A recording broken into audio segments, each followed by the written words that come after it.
Good morning everyone. It is the video for your chapter 1 of biology, that is life processes. So in the previous video we had read about transportation in human being, that is the process of heart. अब उसी के बारे में हम लोग थोड़ा और detail वे में पढ़ लेते हैं. ठीक है. The topic is the blood vessel. तो ब्लड वेसल होता क्या है? तो जो हमारे बॉडी के अंदर जो ब्लड मूव जिस पाथ से करता है, जो पाइप, जो tube like vessel like structure होता है, उन्हें हम क्या बोलते हैं? ब्लड वेसल बोलते हैं. तो वो 3 तरह का होता है. एक हो गया आर्टरी, एक हो गया वेन और एक हो गया कैपिलरीज. ओके, तो ये 3 टाइप्स के होते हैं. So now we will be learning about the arteries and the vein. Artery होता कैसा है? तो रेड कलर का होता है. ये प्योर ब्लड कैरी करता है. ठीक है. इसका वॉल जो होता है वो थिक होता है. Blood flows in high pressure, और आर्टरी के अंदर जो ब्लड है ना वो हाई प्रेशर में फ्लो करता है. ये डीप हमारे स्किन के वो अंदर में प्रेजेंट होता है. ठीक है. और लार्जेस्ट आर्टरी किसको बोला गया है? ऑर्टा को बोला गया है. लेकिन एक्सेप्शन इसमें कौन है? पल्मोनरी आर्टरी, क्योंकि पल्मोनरी आर्टरी जो है वो डीऑक्सीजनेटेड ब्लड को कैरी करता है. आर्टरी जो है वो ऑक्सीजनेटेड ब्लड को कैरी करता है, बट जो पल्मोनरी आर्टरी है वो डीऑक्सीजनेटेड ब्लड को कैरी करता है. अब हम आते हैं वेन्स में. तो वेन्स का अगर देखेंगे तो वेन्स कैसा होता है? तो वेन्स के अगर बारे में हम लोग देखना चाहेंगे तो वेन्स कैसा होता है? तो ये ब्लू कलर का होता है. ये इम्प्योर ब्लड कैरी करता है. देखिए, जब वो रेड कलर का है तो इसका मतलब वो pure blood, oxygenated blood carry कर रहा है. ठीक है, ये ऑक्सीजनेटेड ब्लड कैरी करता है. और जब वो इम्प्योर ब्लड है तो वो डीऑक्सीजनेटेड ब्लड कैरी करता है. इसका वॉल थिन होता है. इसमें ब्लड लो प्रेशर में फाउंड होता है, और ये हमें स्किन के सरफेस पर ही दिखता है. इस चलते जितने भी इंजेक्शन, जो भी हमारे बॉडी से जो ब्लड का सैंपल ये सब लिया जाता है ना, जो हमारे ऑर्गन्स में, हमारे स्किन में जो दिखते हैं, वो सारे वेन्स होते हैं. किसी किसी के देखेंगे हैंड्स पे, फेस पर जो वेसल्स दिखता है वो सारा वेन्स है. ठीक है, क्योंकि वो हमारे स्किन के जस्ट थोड़े ही अंदर होते हैं. ये जो है आर्टरी जो है वो डीप में अंदर प्रेजेंट होते हैं, लेकिन ये हमारे स्किन के तुरंत अंदर होते हैं. और लार्जेस्ट वेन को वेना कावा बोला गया है. ठीक है, लाइक आप पढ़े थे ऑर्टा और वेना कावा, तो लार्जेस्ट जो वेन है उसको वेना कावा बोला जाता है. ऐसे वो वेन्स है. और एक्सेप्शन कौन है? पल्मोनरी वेन, क्योंकि ये जो है ऑक्सीजनेटेड ब्लड को कैरी करता है. ठीक है, तो ये आपका डिफरेंस हो गया आर्टरी और वेन्स में.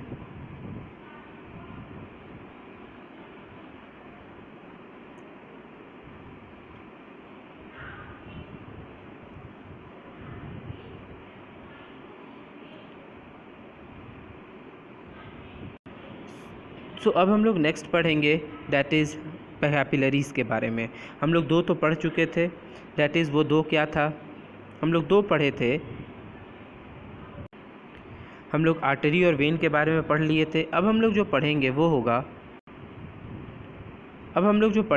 कैपिलरीज़. कैपिलरीज़ होता क्या है? तो आप रेस्पिरेशन में देखे थे, जो एल्वियोली के जो साइड में एक पूरा जाली लाइक, जो वेब लाइक स्ट्रक्चर जो बुना हुआ था, वो क्या था? हमारा कैपिलरी था. ठीक है, तो ये हर ऑर्गन्स के प्रेजेंट में होता है. पहले तो ये एक्सचेंज ऑफ गैसेस करता है. ठीक है, ये क्या करता क्या है? तो हमारा जो एल्वियोली सैक होता था उसमें से कार्बन डाइऑक्साइड और ऑक्सीजन का डिफ्यूज़न प्रोसेस से गैस को एक्सचेंज करता है.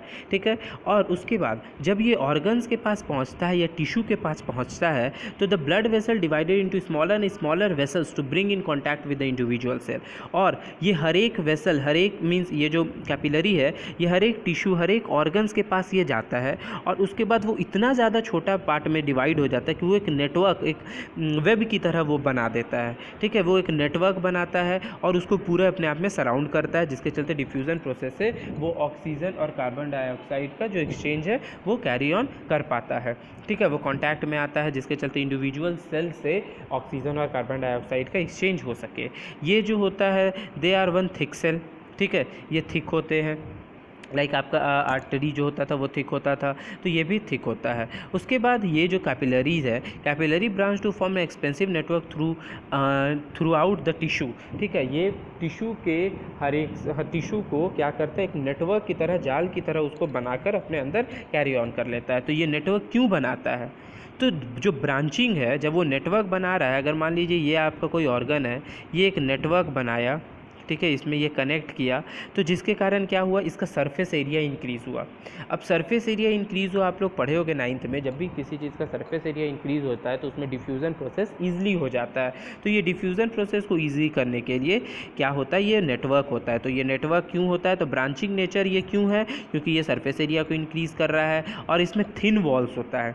ठीक है, अब थिन वॉल्स है तो जिसके चलते रैपिड एक्सचेंज, क्योंकि वो है तो ऐसे थिक, लेकिन जब वो आगे बढ़ा तो वो छोटा छोटा पार्ट में, आप देख रहे हो स्मॉलर वेसल्स में कन्वर्ट होते जाता है। जब वो छोटा छोटा वेसल में कन्वर्ट हो रहा है तो उसका थिन वॉल्स बनते जा रहा है। अब जिसके चलते rapid exchange of material between blood and tissue, ठीक है, जो ब्लड है, जो ऑर्गन है, या सॉरी ब्लड और ऑर्गन, ब्लड या टिश्यू के बीच में जो एक्सचेंज हो रहा है डिफ्यूज़न प्रोसेस से, वो इसमें कैरी ऑन ईजिली हो पाता है। इस चलते ये नेटवर्क जो है वो किस तरह का होता है, ये एक ब्रांच नेटवर्क की तरह होता है। सो हम लोग आर्टरीज़ पढ़ लिए, वेन्स पढ़ लिए, कैपिलरीज़ पढ़ लिए। अब आते हैं प्लेटलेट्स।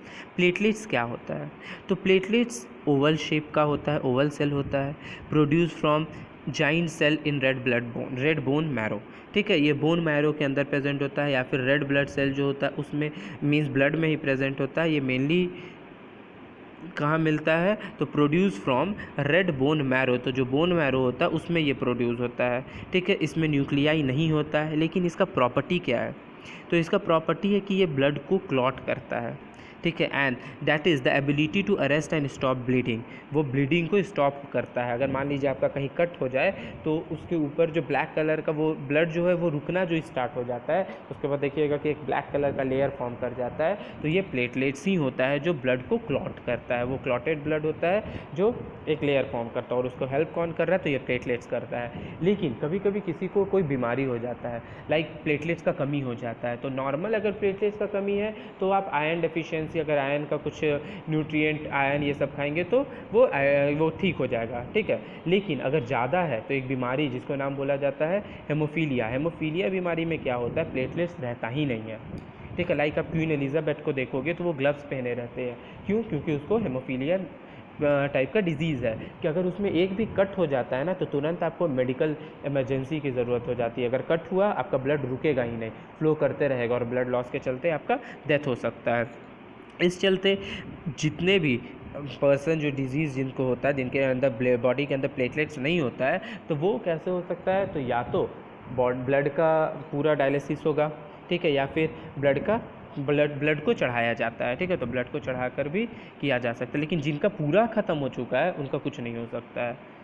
ठीक है, अब आता है एक लिम्फ। लिम्फ क्या है, तो एक स्ट्रॉ कलर का फ्लूइड है। स्ट्रॉ मतलब भूसा, देखे हो, तो एक भूसा कलर का वो फ्लूइड होता है। वो करता क्या है, तो does maintenance work by कॉपिंग tissue fluid seepage in the body. अब आप देख रहे हो हार्ट के पास आर्टरी क्या करता है, ब्लड को बहुत ही स्पीड में ले जाता है। ठीक है, फास्ट मूवमेंट करता है। तो जिसके चलते होता क्या है कि ब्लड के अंदर जो आपका कहीं ना कहीं सीपेज हो जाता है। ठीक है, कहीं टिश्यू से ब्लड का सीपेज हो गया, कहीं वेन से सीपेज हो गया, आर्टरी से सीपेज हो गया, तो वही उसको मेंटेन करता है। ठीक है, उसको वापस लाता है, उसको वापस कहीं ना कहीं से कनेक्ट कर उसको आर्टरी या वेन्स में उसको कनेक्ट करता है। तो उसी मेंटेनेंस का काम ये लिम्फ करता है। अगर हम लिम्फ का वर्किंग देखेंगे तो क्या होगा, तो अंडर प्रेशर फ्रॉम हार्ट, ठीक है, हार्ट से ब्लड जो है वो हाई प्रेशर में जा रहा है, तो fluid keeps through seeps through porous. ठीक है, अब हमारा जो सेल है, जो हमारा टिश्यू है, ठीक है, या फिर हमारा वेन्स भी हो, हल्का पोरस होता है, तो फ्लूइड फ्लो करने लगता है। क्यों, क्योंकि प्रेशर से, हाई प्रेशर से, वॉल्स के हाई प्रेशर से मूव कर रहा है। ठीक है, तो जो भी under pressure from the heart fluid seep through the porous walls of capillaries. जो भी कैपिलरीज है, या फिर जो भी आपका देख सकते हो आपका जो वेन्स हो गया, हमारा टिश्यू हो गया, वो सब पोरस होता है, तो उसमें से जो फ्लूइड है ना वो फ्लो करने लगता है। तो टिश्यू फ्लूइड फ्लो करने लगा, प्रोटीन, सॉल्ट, वाटर ये सब भी फ्लो करने लगता है। तो हमारा जो ये लिम्फ है, this tissue fluid can not सीप इनसाइड अगेन।